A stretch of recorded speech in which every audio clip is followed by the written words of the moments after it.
Kababana, Mahu de way near Manusu, Esi Contino, Cocoja comment there, na Yankee Kafama, Pemna, and Unsunya Kaman Fama, away and Sisha doing Naso, na Mesa said, Ya fi Italy, na Medin Kobaka, Uko Italy, reporter Abba, as Wamose, Sisha, the new head coach, Coach Robert Mababa Yedmanum, at the Amomo, now why almost so media to manage the mana, Wamose Nano Dana, almost my Paolo Martini, and the opinion in the Eddie Liando, Anna Afe, Sir Wamunko, Spain na omuko Spain ni nkoma wamuko akodi no mini Pep Guardiola ana yese wamuko sia na nkoma mini Pep Guardiola ko sia wamuko gasa hu nyina no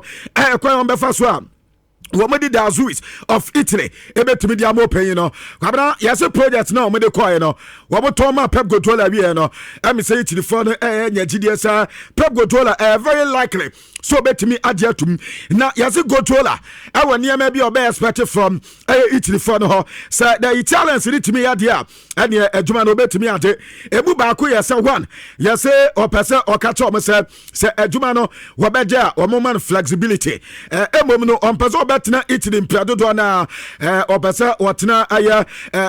ya kanse atire na ebia waba adwuma tam so aba ba ya adwuma no se ne ebe betumi abo no yeso pay ni Italy se otan 24/7 there emse eno no ensada anya na yi kakra eno ne jewoliti na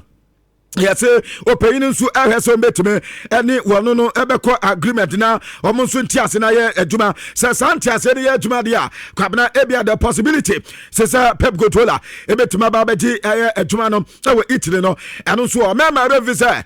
Guardiola na nkasa enye the Italian national team nkwa anon pese o mede ba no uko Englander the Three Lions of England so wo mo se FD edin komo wo munya adwuma no mbete e dia ma Pep Guardiola ene enkoba kakwa so eba ewa dwumade so enei make check kakra adiama ho na mame mfra na menko Holland menko kwadi nkoma kakra yase wake up ya ye boy ye say wo pay players wake up ne bo mo pa yase 2 players pe Erling Holland ana fe Kevet wo mu goalkeeper ni dina de Vosinya ni nyina yase ko social media now permanent ya wo mu gaining followers ye pa yase 2 players no Erling Holland ne dia ko so ye pa yase Erling Holland dia ne around by 29 to 30 million followers ana brante nya wait abun himself Vosinya dia ne dia na twam kura atasa brante no ya ba no followers pa dia am say this tournament no abwa 2 players ya any reporter eba dwumade so ene anopa make kire kakra ediama na mamenko Spain na menko din koba kakra woko La Liga wo munso payim pa ya Vinícius na Vinícius akasa enkoma wadi tu dwa nyina yesa wadi FIFA hu ya yie pa enkaka Gianni Infantino kwabna wase football na nya politics enti say o person the politics di ba football ma aya no ahweniye na nkono na dre pa dia anka Infantino yesa wetimi step it down else Infantino nya de so obebo aya wet football ade ni nie wase ade ba ko no world cup yi ekọ so eye na hiye pa kwan ya yafa so eko break no world cup ba ko pe wo be ko break ten na wunya ma ade ya si FIFA o matom ade yo ma advertisement ni ade enu konkoda wase o mo ze ade bibia ba ene hydration break sa hydration break no kwabna wase enye players no wo mun kan kwenti na FIFA de sa ade ne ba se na be FIFA betuma nya ne sika ene sponsors wase o mo bo so betuma mo tam no ene wa tonton no ene nti anomde sa hydration break no and so edeba ya Infantino cancer Xavier best say ade Infantino ya no emma football enko so ye kwa so timi resign on stepping aside say na be football no betimi ato so na say with the football to politics one enkoye any commercial ho enkoye on the world cup na enkoye no pure politics at say with so mu corporate na say politics and of commercial advertisement no and FIFA for koye no Xavier Tabas there idea emboa football entimi nkoye ene enkoba kakra wo payini di tucha we tumade so ene ama pay me catch le jama sadat no ma me nyina Spain ho ana me nkoba na Luis de la Fuente ne contract wani o man ewo no eno no end 2028 na am the time nseka say yes Spain for the future adwuma Luis de la Fuente ekoye World Cup na wate no imba dey so metimi extension adema no ento mo di 2 years asa dey kan ho to 2030 ani enkomedi o masase a womni openya ni dedi Luis de la Fuente enso have ya ena no pen make kire kakra ade ama wodwumadi so ani e dey free Spain ade aba na anona Donald Trump yes wakodi nkoma say amount forecast World Cup na nkoye ni ade only also is successful already medical baba catch us was the World Cup I host nyina no where you better at the channel 5 times out to me say World Cup when e gina so ire pa na was ade ba ko ohu e Infantino mu yie pa na yes we obi a odi unity ade ba nkabom pa de papa de dim ntintima ye pa wonim koy ofa so ama e football e kan pa bom ento on de na adwum pa de anka danche koma bia say obati ase a anka kwabena general secretary general edema United Nations omonfa emano na Facebook paying in yajuma and so farmer wi asa fede nyina ntino ane a report and pattern America man paying Donald Trump edi aba e waduma de so ene ama pay make check akra edi ama kwabena ma men trust na men koma ni me am the time nseka say yari 2026 World Cup ya yakoyi no okọ South America ha and there be North America kwa you so called North America about broadcasting pa and no answer mobile betete ho e ma mobile betete sika manfo enya na se FIFA nkasa enya na US aban enya na nyasem gotwa na yesi nipa 63 million and your viewers wo munya nipa 63 million viewers na mamenye say 63 million viewers and you do munya e wo North America nkwa o North America nkwa and imagine say bibirem South America beka ho Europe for no beka ho na come bo for no beka kwabena eno chaze World Cup dia amanfo he pa ade enko beka kwanso eja eba e wodwumadi so a make check akra ade ama e wontisha wodo so na Mark van Bommel yes oko Belgium wama de na sat minute amano wama so wama man air contract to 2028 and euros no na on form nya djuma na Belgium no and man ko enfam man no ya reporter mensaka Mark van Bommel and ko man so fi na kati ebani na me call Liverpool update mensaka as openya ni dey Jeff Bezos wano ana the founder edema Amazon kwabna yaso ma contact no na contact no e ko ya ni na yes control to be oma for me openya ni din edi Amit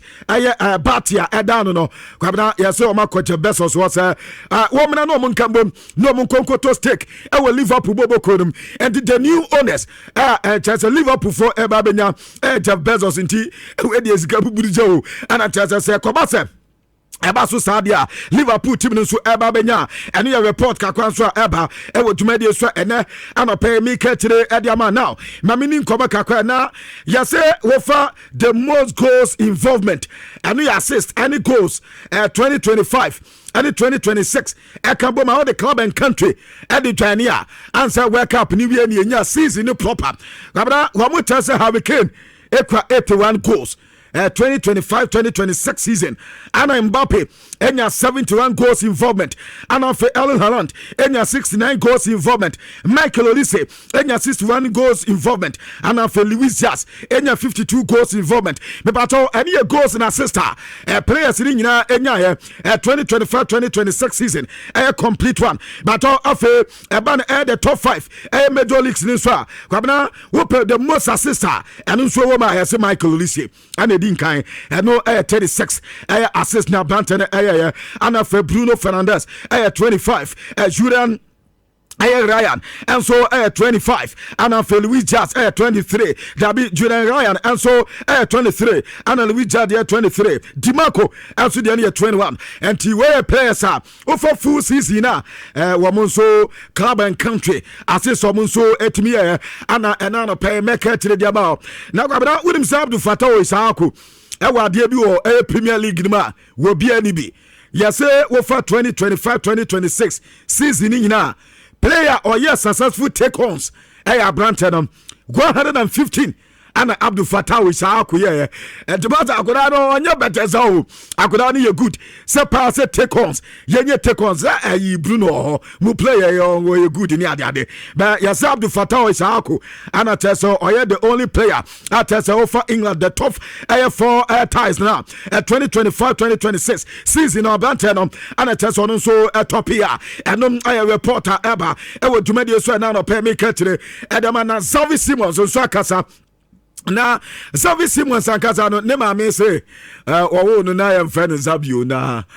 was 5 days no hu di ode be ma kola no na nyame ncha de na wo TV ano ko hu Xavi Hernandez says Xavi was so ya adwuma de ma baso no say akwa we de hono ana me de no beto me ba no enti Xavi na nkasa de ya de ne to Xavi Hernandez sa na ne ma me epeso otere enti aba no sa akoda ni nyina enyine ya na was football ana wona ni so na so me de ne ko ba Salamansia ho na akoda ne ko ya adwuma kakada ni mumiemia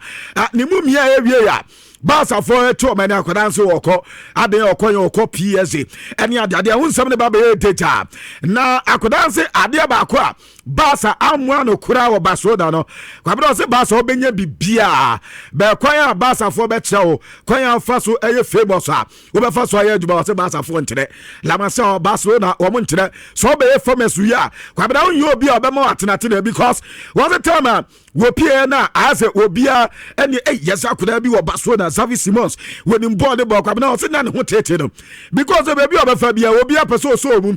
baby abefa bi obi apeso no twa mfoyini baby abefa bi obi apeso no kasa kwabra in fact abante say ade abakwe ha no pa sad and because no nyo obi a obetu no faka as a master star ne de we a stardom say ya na de ba enti aya wo mo kasa ho ene o mo kasa wo mpese o mo ni twa mfoyini ene o mo twa mfoyini kwabra so edu ba bi ne se ne namfofo nka wo mpese obepie kwa akobbo enti nkasa nka bia Barcelona fo beboke ne ebia player person ne bo pa na mo bia aya won fide on se dan fili okay because okojina park ne so a de wa man fo hwahwa no ene de wo mo si body di no na tese amano hu etete no ene yankoba kakwan so Xavi Simons so ade tuja e wo dwumade so ene anopa ne me kache kaka ade ema wa chicha wudo nyina so na waransa we emre player de ma PSG once a wake up ya ka player once danya play inter makoda ni dimu ntintima ye pa entina man for ya o madwen se bia ene okọ PSG a wan we no ma jakoda ne kwai na PSG for se yanka emo bianta say akoda no on tatable yaka players o mo PSG a wo mu fidi o mu ye pa akoda we eka ho wo mu ya da akoda ni ye pa enti say Manchester United the way I see United ni ambre Manchester ya so ma hato many ba akoda so mo he die be si no ma kwa kofa akoda ni de naba ya say PSG say akoda de o on tatable enya de so mu jana mana ko ba bia asa that no wo mu si yanka bo bianta say wo mu players o mu midfield ni na no enya de so mu jaba kwamana ko enti we team na bia wadwen ya o se ebia Branta de gine waranzare emre vitia ana se shawo enso ebia pese ofana wabse yanka mo bia ntase Fabian Wismi yanya de so mo Tony pa ba kokra obo pese mrante no enso ebo team na no e de fi PSG akate eba e woduma de so na anopa mi kache kakra enso edema na beko Barca reporter mensaka se Barcelona fortress ena womo yeso metimi announce Branta ni de Karim Adeyemi ne signings no womunya enso confirm ne signing na aire so ba yetinanda womu hese bia wometimi enso a present Branta no ene dia mensaka wo dwumade so a efiri Barcelona kate eba ene anopa make tire adiama na moma Vinícius Junior kwabna we de mama opportunity we am kaka Vinícius Junior nie na amanfo bisa na Vini Junior no ade na ya no kre ana se enya no kre kwabna reporter mensaka se no kre trodo na yesa akoda no wakwakoye chin surgery but na bodwe no wakoye bibi kakra fa ho na sa surgery na yese abantere koye no enye da normal surgery na toto na aye no na we yesi aye feeling wa ni bi na tese abantere no enso ekoye and is also Vinícius Junior one here no eza se bibia sesa na na ene yase doctor ni din ade Dr. Alexandro Alessiao wano ana chese woye sa surgery no adema branch no babna on say obi wo ho a wabodwo na bia o mbetwitwa nten kakra no mark case ade dabi we de enye no bi na branch ne we no yase surgery no omu reshape no na we define wulowa jaw line no enti babna efa wafono ha ebo abodwene ha no wombe sepino na ne wafunu ni nyina toto kama na tese line ni nyina ya kama enti uyo obi a wabodwe no ayese emwa form kakenti na ase ha ya fia na tese apante abegida bu no kwabna ka je na kwesa ne de tisi a we have Vinícius junior mpato enya de so obehu abrante no Ezanza yase wakwakoye surgery na eno tin surgery ana brante no ensu ekoye yase we no injectable fillers ana musu eyusu ye enti that traditional surgery na nkasa de enye no na test omo ye edema Vinícius junior and he said Madrid but akoda head this ya emamu misa se player be ni mpato Vinícius junior no and he cover sikade obo enti who skadia why nice some bibia tibisi some bibia nti Vinícius junior ti say to me say time I first pa minim say na no so omomoto kakra de mana kwa say na no so isi anu timi say Abdai come in fact me picture no for na it was yeah what's anu amanye yeah anu an ba we no be some who say your ball cup we saying Brazil free man run be having run 32 yeah. Hey, sorry, ran 16. Now you call na. I think ran 16 or so. 16. And a Brazil frame. The time man on the quiet surgery now. Wanna look at difference. Yeah, kwabra yes surgery no omu free man or kosa ase. Okay. Ana oye ne surgery no. Enti yes we no cosmetic chain harmonization. Enti we no yes bibia be fa kama na etimi abo advantage no. Yes no ana advantage dia sa ase enti no. Eno tama ji na nipa. He owie no ode be che se hwese bibia ya kama enti Vinícius junior no musia na mentwamu ko Vinícius junior. Man the player na munim ne no ono a ne ho nkomo na ena no pen yedi ewo dwumade so e bia wuti already wa hwe a wonte story na se but okoye social media handles ni na both YouTube and on Facebook no YouTube na no Nhyira TV ewo YouTube na Facebook no no Nhyira 1045 FM ewo Facebook na fe wetima adwane na eno so wetima ya kama na so fi new player na ba Morgan Rogers aba na Morgan Rogers ba eno wadi nkomo ye bisan se die ntina Champions League clubs ni nyina ho to sue Chelsea now say Chelsea no Adiasa Xabi Alonso ni di nkomo na Xabi Alonso ni di nkomo no project na oton de ba no kwabena won say project na ye kaba enti na dia no person otiase ye pa ye say position on person omede ne bo ene ho no ne kind of football no bo no say na bi obetumi accommodate with Chelsea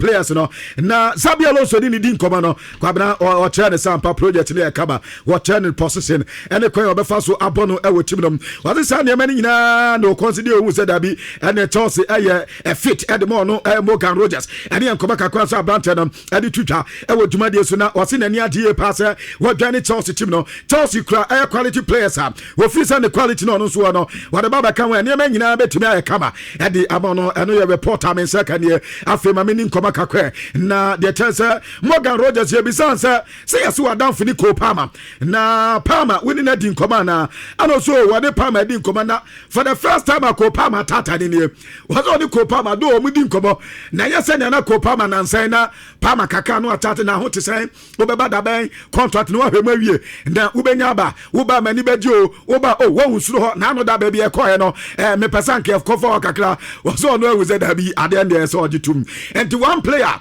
a man in Johnny Chelsea pan kwabna we project na e kama any coach na office and him no betime and so improve you know Copama one of the players Wabama do nso come ye pante na nia di so ni Copama e ba be shat na also a footballer na kwabra wo coaching bi mo na wo adamfo ho a etimi amso eboye pa ene enkoba kakwan so Morgan Rogers and the tutor e wo dwumade so na mekotia Yes, Alex Scott na Manchester United when he didn't know. Yes, Chelsea for us we Alex Scott or mope and he womani AFC Pem for Dinkobo na Chelsea for us anya hwekwa de BDB or mope no betimi atua. See as Bem of for us 64 million pounds and his car wo mope for no Alex Scott and yes Chelsea for us no problem. Say 64 nko dia and you be so betimi nya advantage no. Na kwabena say say na two players that aka be 3 players at Chelsea ebeso mo se mo eka hom South 3 players no emu baako aya branted the Maxim Lecroix and afi John Stones na am the time saka se Chelsea nya sa players nyina say ana Chelsea set up ne besi akọ go post in there na do best Sanchez na dey we dia do na obi aba Sanchez so be use no kwabena ya say Rob Sanchez ana obeda go post in there aba Chelsea afa ti ho one ball Lecroix Chelsea be ball 3 back one ball Lecroix no ma ball aye Liverpool no ma ball John Stones e we ti ho where the back four aya see Chelsea be nya that means 2 players Chelsea be Thomas defenders no wo mo e de aye abanta de dinadi Liverpool pa na be come ho enfifio once abanta de din e de Palastra badada entombebo Palastra e wo ententenwa no ma bo Enzo ene Moses Casado e wo fifi na nkasa na fe so ma bo James enso wo manim sa na tese James be di koi as a wing back afe wo ma bo Kopama e wo anim ho na o ma bo Morgan Rogers no ma bo Jao Pedro we di players are Mensaka se bibia ko ye de ma Chelsea no munya players no mo pa se na Chelsea set up no enso be si akwa ne yankoba kakra Mensaka ni abanta de tin ade aya asase aban se abana so na akoda no gusu e play o na asase aban so ni Mensaka yes 20 million no ska Chelsea so mo pe and yes Roma for na ba se da o confida kobo kakra ene wasa aba be si ni hina no ho na reporter Mensaka yes akoda no I know more him say ebio metime jan kwan na yare team and team na de Roma and omuso eso betime nya advantage na ya update mensa eka dwumade so aja make check akra adi ama away from that na ma menko Mexico once yakwa wake up no yes one player no so ye pa no Gilberto Mura the Mexican Pedri reporter Mensaka say Borussia Dortmund eso mu hia koda 17 years ana koda nya enti yes Borussia edin kobo na mamenko Liverpool Antonio Ariola ana head coach Adeyemi Yebisa Alexander Isak afe flow the Fiat ani Ryan Gravenberch tambe no mu twane team no and so next week there ayele so abante de baba no ma baba twane team sane be ya Liverpool team no so betime asa so mu preseason no ma ye ye pa proper and ye be say number 2 players and see nyame anim no be signings na signings no be no want to be nkase player A and say player B and want to be nkase midfielder and say be a striker and you fit no be number say be a 1 players and say 10 players but the obetime aka say 1 players na ade hu hia ye pa ye say wo mu ensu ebe depend on how we team no ene man so be si akọ ene no be gina so no dey to players bia wo so eso onya ensu Liverpool team na no enkoba kakwan so Antonio Ariola ade abampato Barca ase wo mu he Christian Romero ana se Kuti Romero kwa bna mo se so mo center back na bi kodia anya bante no wo be he ensu assign no na so ya mi hu ya kwa bna me header nyini ba kwa ya Kopama so we ne fa so ba ye kwa Michael Olise so we ne fast by kwa the same thing ana Bruno Fernandes dia fast aba kwa me kwada so ya no pa me be ya yesi Galatasaray say omu hia Bruno Fernandes ama teso ma say de Bruno edin kobo na reporter Mensaka say na pay na 64 million there mo de be sika be dey 64 million pounds Muton Bruno ayasi Bruno bo 64 million pounds and here the Manchester for ne pe na yasi club ebi owo outside England there 56 million pounds and as teams no ebetimi 20 say Galatasaray for any ambre padia and ebi account no 64 kitwa bi na obato ablante no afi reporter Mensaka say uko ebisu town no ada o ma wie te obako and a static player ablante ni din ade Dazan Meda akuda no so abate say wo ba be boa mane nyina so akoye edi amomnti enkoba kakwan so eja eba ewo dwumade su ni we su na megina na yɛde nkɔfa ma so sɛm nyina adi ɛse di aka tire bia no pato ɛte ɛbaba bɛyɛ ɛde amam ne no so ɛtimi aboa yɛ pa ɛde kwabena bibia ni wode a mame mfansie na yɛntimi ɛnkɔ anim wɔ nhyehyɛ also Bruno Wayne is saying 64 million pounds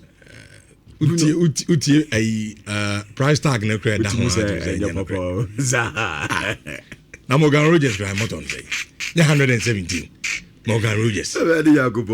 Morgan Rogers o Chelsea ton say 117 million pounds. Okay. Na Bruno Fernandes. I don't know the numbers of Premier League ni mana. And we ubekomu amu ko fu bia na akọchọchọ so. Eda mu amu ho. Ena me chese. Mu amu ko fu ni bi na atọ no mo de abetag ye. We ya mu amu story. Story. Na Satan kran yembo Champions League ra wanko. Na nyame adom yenya Champions League. We mu amu story. Mu ana mo ye ma de. En na ye ho. Mu ana mo ye ma de. Baby a Kobe manu mu koto ese Kobe manu so nya Chelsea obebo no. Kwa bena ha na da. We dey story ni mu he. Baby a Ganato mu be ka se Ganato be ko Chelsea na ha na da yi. There is ha baby ko na ha na da. And you know, when you baby. Se be ton Bruno kran 60. And Bruno dey say about 200. Why? Bruno Fernandes. No, share the numbers. All the Premier League in him. What I say, Chelsea to me confirm brand to 117. Bruno they are around 200. Yeah, man, next week we say na you. Mami cha Mr. George Aqua. Okay. Mr. George Aqua. Was so bit me. Once last year me kasa was an kasa dido obeba. Yeah. Was we there went to me ama. Okay. Went to me ama near Maka Crest. No problem. Me in cha Mr. George Aqua near Busu nyina anti kwabena. Okay. Young friends here.